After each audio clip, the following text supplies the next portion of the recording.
Hey everyone, it's Sleepy Reader, aka Damien, and this is the return, I guess, of the comic book countdown.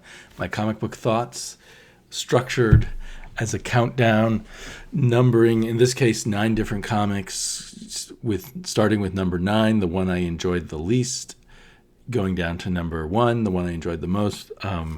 Utterly subjective, just in my reading, how much pleasure I got out of those books, as I've been doing for a long time now.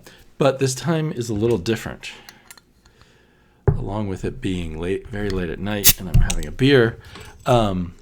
These 9 comics are really much more than 9 comics, because some of them are 2 issues, some of them are 3, 4 issues of the individual title. They're my catch-up reading, and so I'm getting, and most of them, if not all, I read, bang, bang, bang, the 2, 3, 4, 5 issues in a row.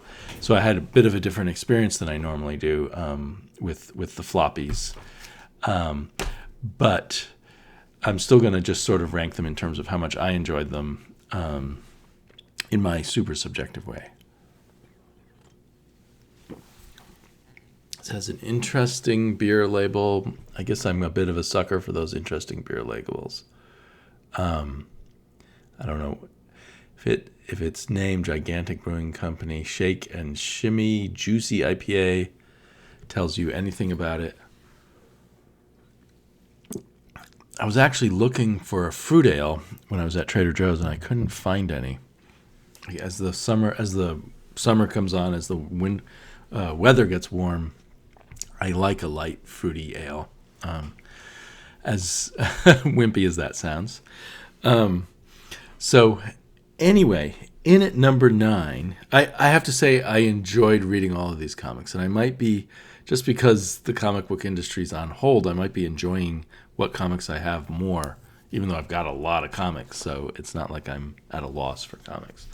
But I had to put at the bottom issues 11 and 12 of the final 2 issues of Jason Aaron's Conan run, Conan the Barbarian 11 and 12.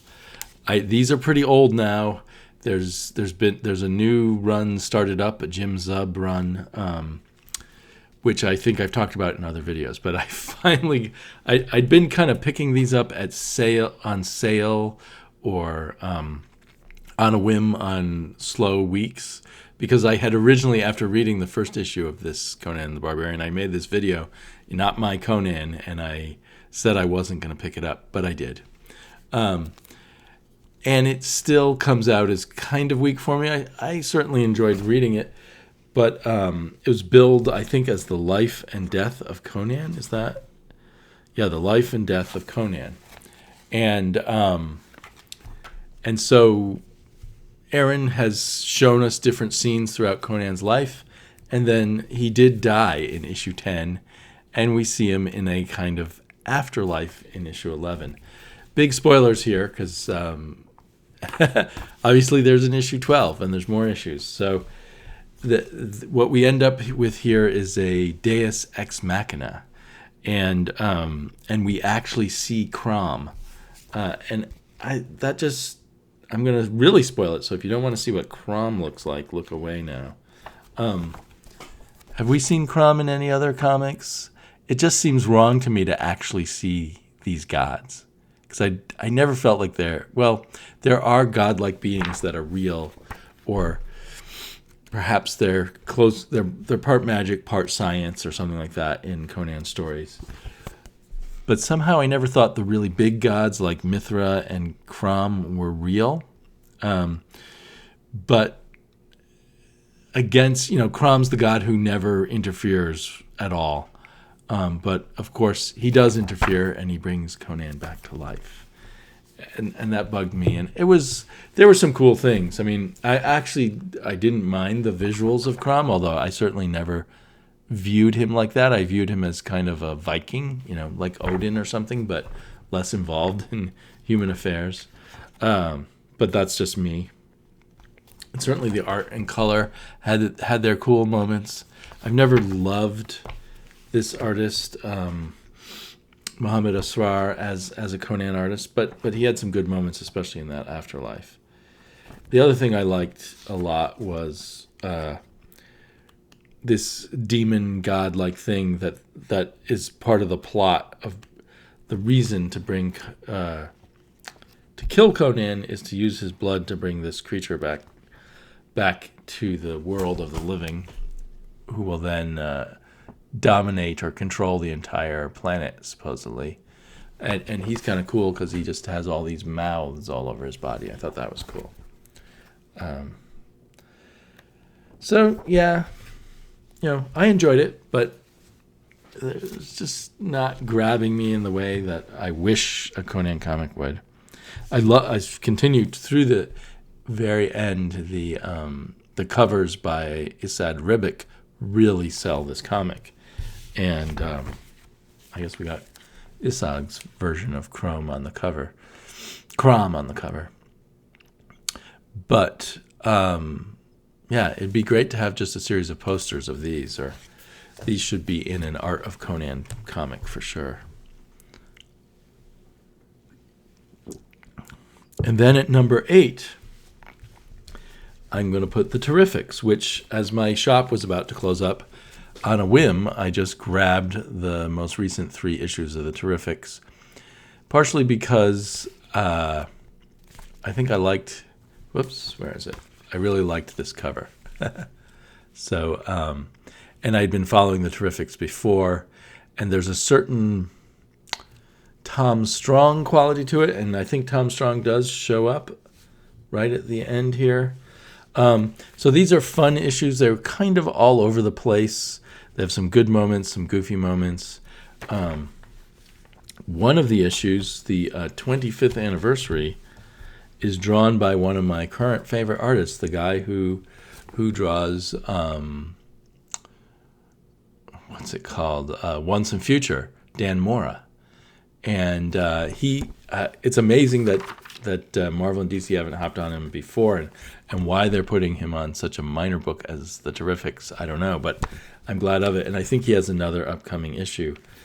And this issue is one of those choose your own adventure issues, but there's only one route to success, so you end up reading, unless you're really lucky, which I wasn't, the 4th route I read, the final route I read was the route to success for the heroes where they don't get destroyed.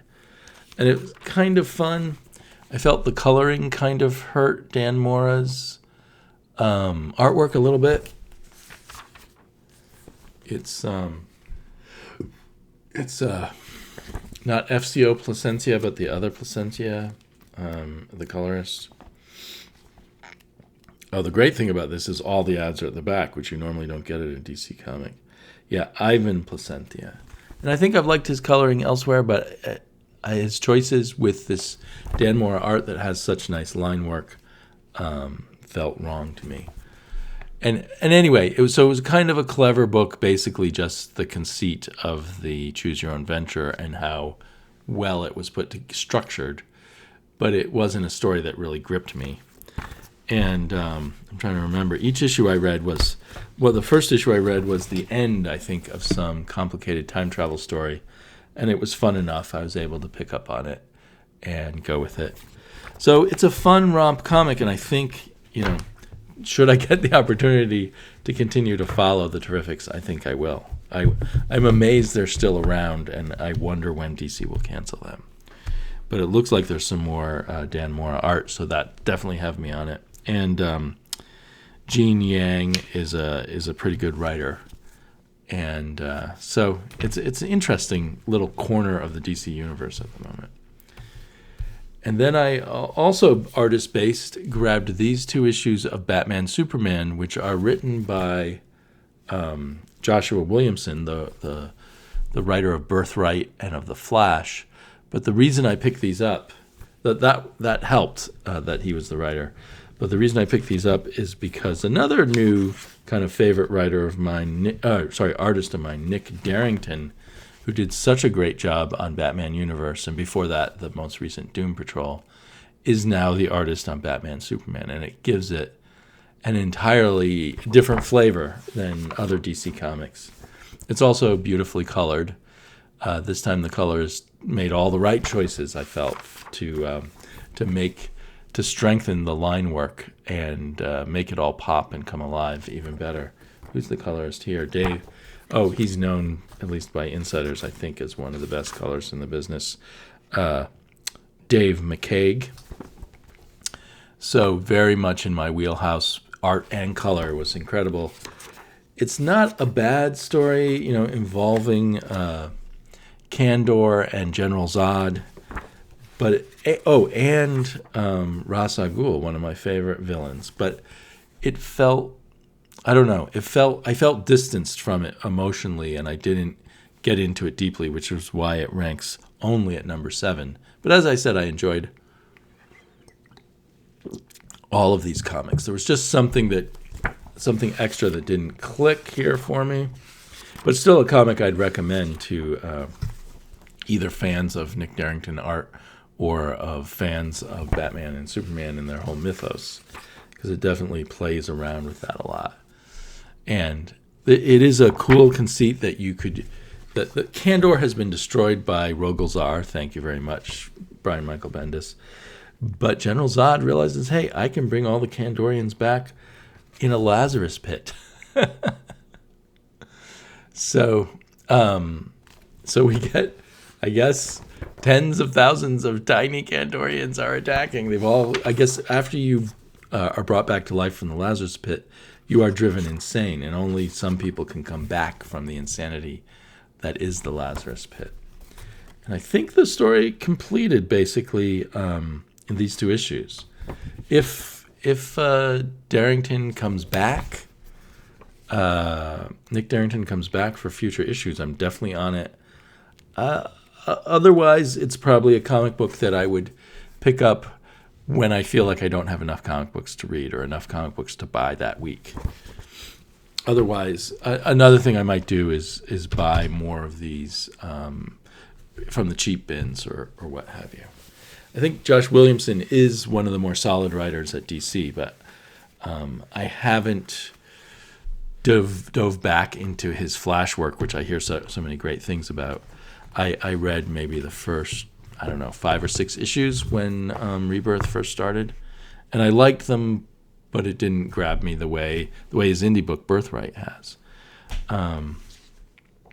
Okay, speaking of indie, in at number 6 is the first set of indies in this pile.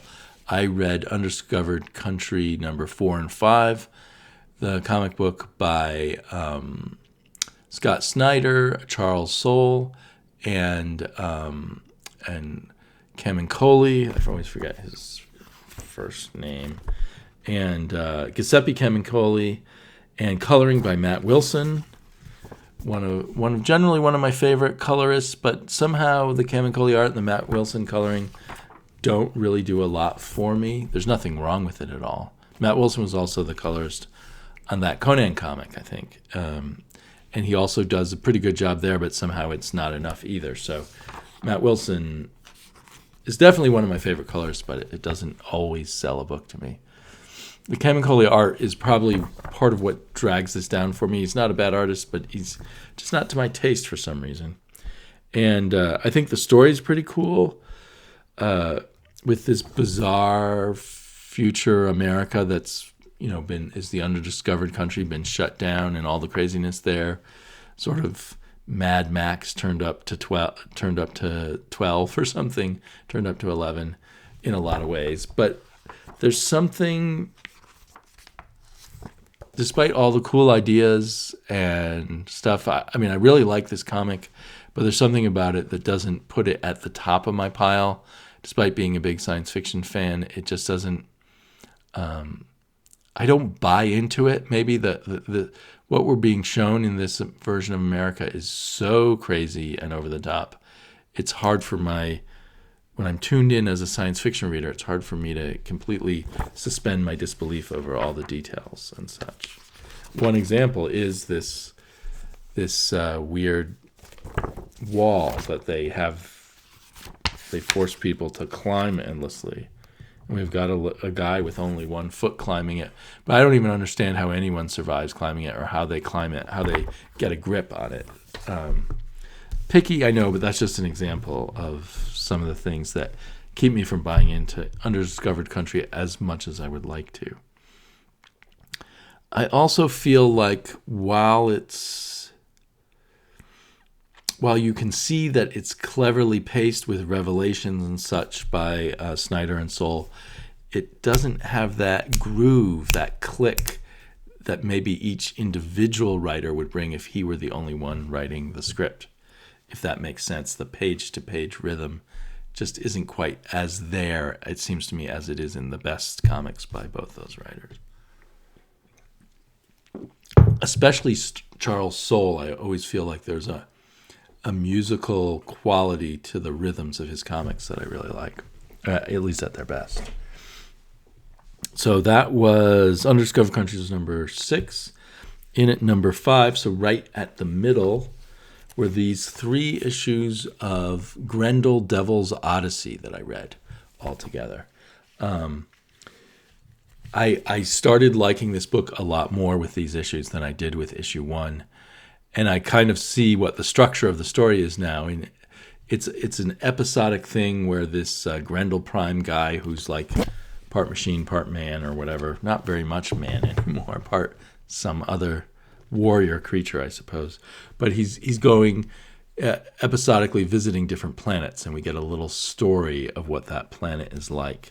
So we got a planet without much water in the first sort of mini arc of this series, and then we got a planet that's deep in an ice age. And I think that's what really sold me on the comic, was that again the coloring could have done a whole lot more, especially like with this ice world, I felt. So the art feels like it's not as well served by the coloring as it could. Now, the colorist is, I believe, the son of the artist. I don't mean to put down his son, and it may be exactly the kind of coloring that Matt Wagner wanted in his comic, but it's just not, doesn't suit me well on the page. Maybe digitally it would be different too. But I really enjoyed his inventiveness. It had a kind of classic science fiction feel, reminded me of the golden age of science fiction short stories. You could see a bit of Arthur C. Clarke, a bit of A.E. Van Vogt, and a bit of all those kinds of things. I have a feeling Matt Wagner's about my age. He may have read a lot of the same science fiction novels as a kid and teenager as I did. Novels and short stories. And so it has that feel. I can't see it. It's very different. It doesn't have that slick modern structure at all, and it's not heavily wedded to characterization and such. It's more just an exploration of ideas. But I liked it a lot. So with better coloring, maybe it would have ranked even higher. Or, maybe if there is a little more at stake. It is a bit abstract. The Grendel's basically flying around in a seed ship looking for a planet to seed for humanity. And it's just, it's just one guy plus his robot. Excuse me. The beer's coming back. The gassy beer. Just the one guy with his sidekick robot drone floating nearby to talk to. So it's kind of a limited story, I suppose.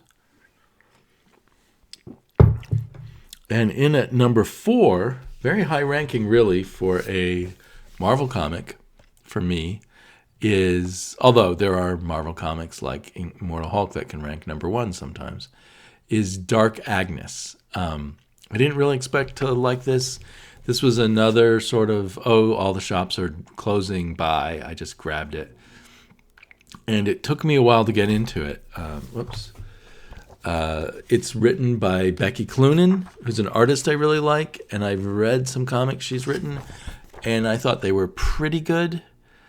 And at first I found this a combination of not just so, but a little just too cute on the money, but at the same time the plot is loosey-goosey, kind of felt like it was just drifting around. And on top of that, at first I really didn't like the coloring. I think I do like the art. And I think actually after a while, maybe I got used to the coloring in here, or maybe it got better as the issues progressed. But yeah, now as I look at it now, I still would like some different approach to the coloring. It's okay, but it my eyes, for instance, get a little lost on these pages, and the colorist could really have helped me here more. But anyway, despite the story kind of having an odd rhythm, and maybe that's because Clunan is not a writer first, she's an artist first, I really started getting into it after a while and getting into the characters she's created here. I don't know what Robert E. Howard's actual Black Agnes was like. Somehow the Black Agnes we get in this comic doesn't feel like a Robert E. Howard character to me. But, of course, I could be wrong. I've not read all of Robert E. Howard, of course. I've read all of his Conan, and I've read Solomon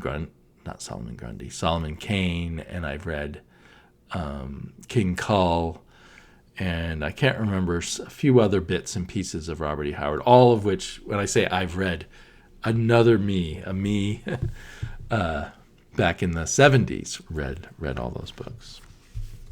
I've reread a few Conan stories, which I thought were actually quite great, the ones written by Robert E. Howard. I've reread them in recent years.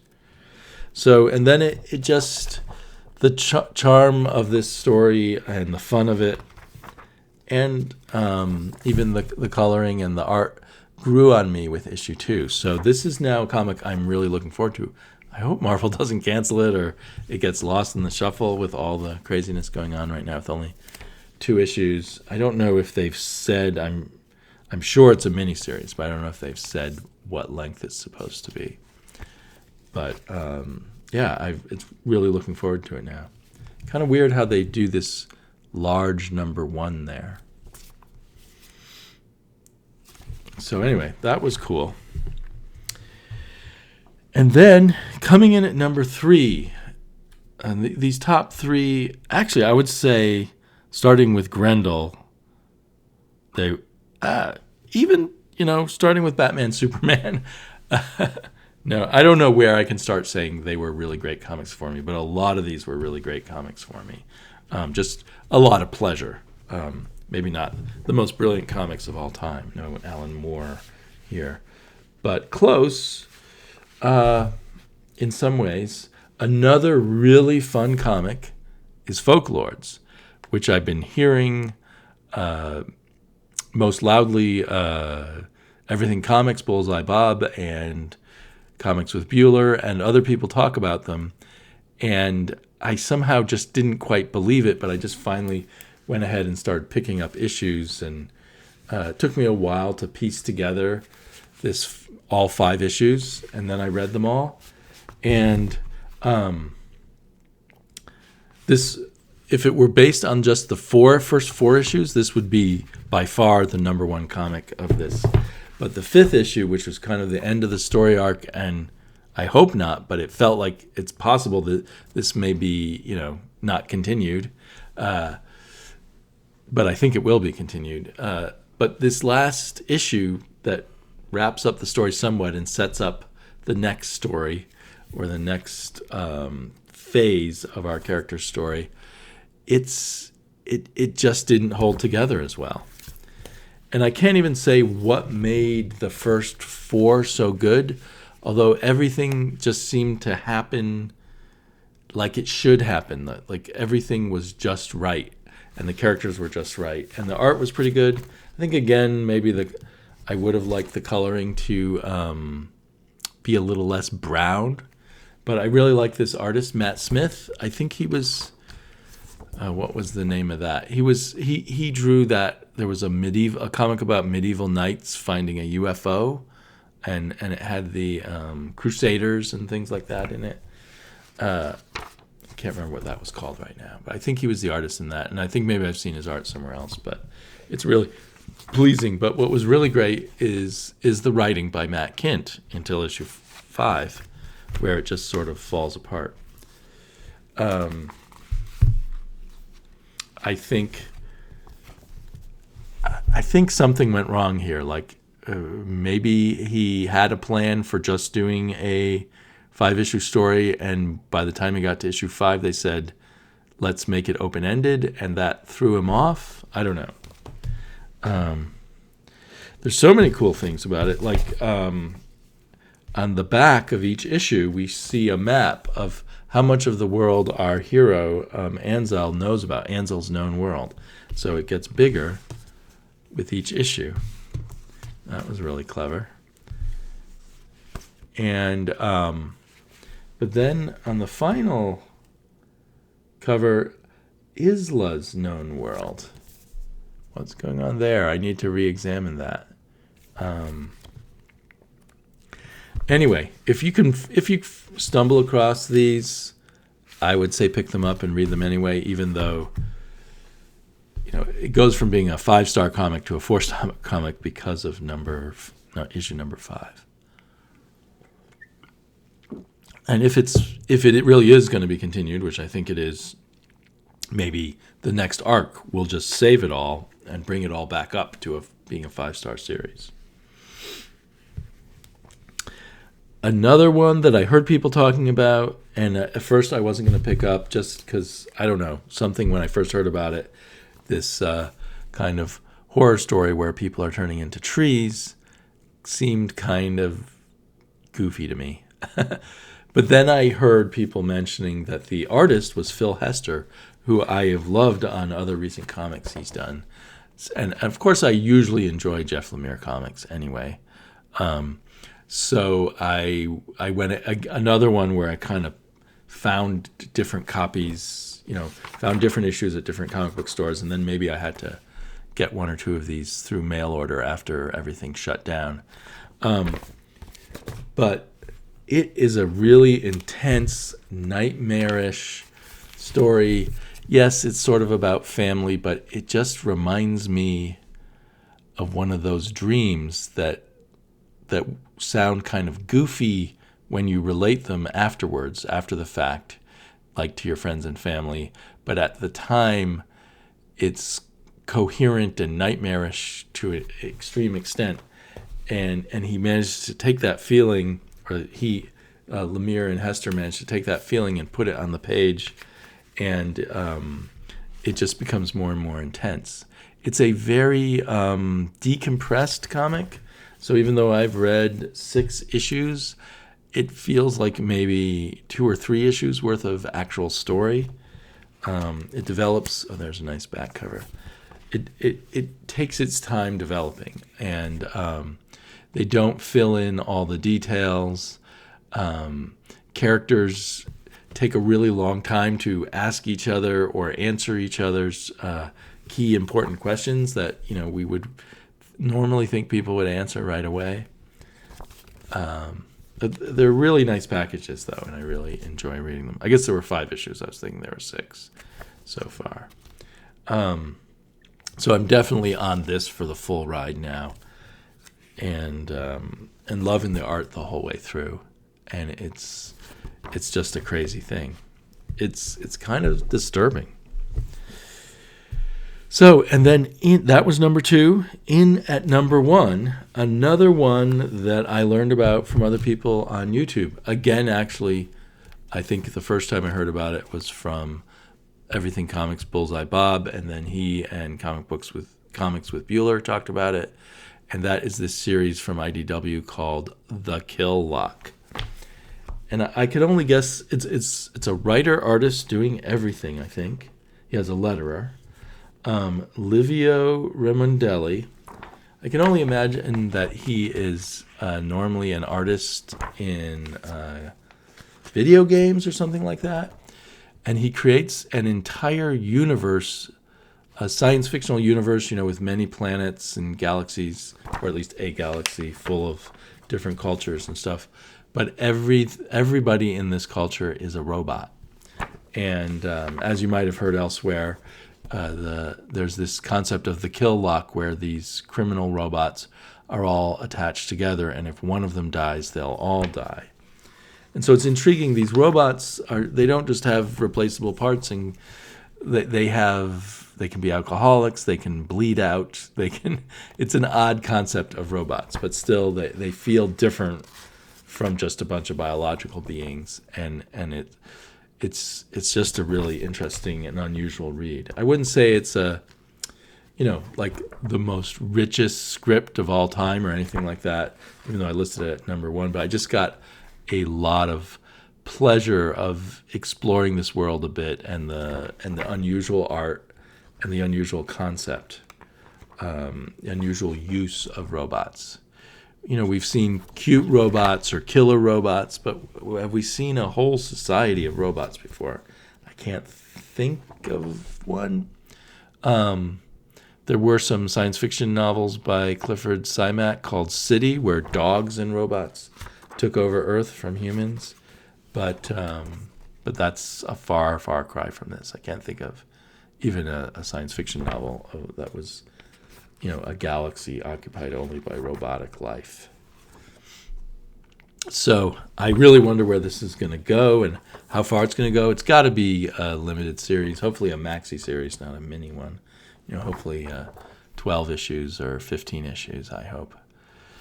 But yeah, just a fun to come across this different kind of comic.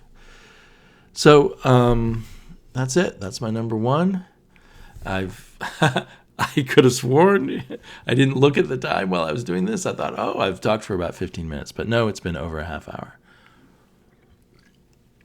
I was, to fill time, if I didn't talk for very long, I was going to show some back issues I got.